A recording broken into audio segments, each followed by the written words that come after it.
পিছিয়ে যাচ্ছে বাংলাদেশ দলের পাকিস্তান সফর। ২৭ মে থেকে পরিবর্তিত সূচিতে টি-20 সিরিজ খেলবে দুই দল। কাল বুধবার আরব আমিরাত যাচ্ছে লিটন দাসের দল।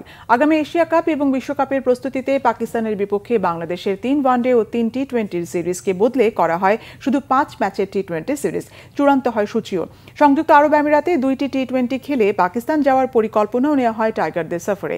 ২৫ মে থেকে শুরু হওয়ার কথা ছিল সিরিজটি, কিন্তু ভারত পাকিস্তান যুদ্ধের প্রভাব পড়ে ক্রিকেটে বন্ধ হয়ে যায় PSL, অনিশ্চয়তায় পড়ে পাকিস্তান বাংলাদেশ সিরিজও।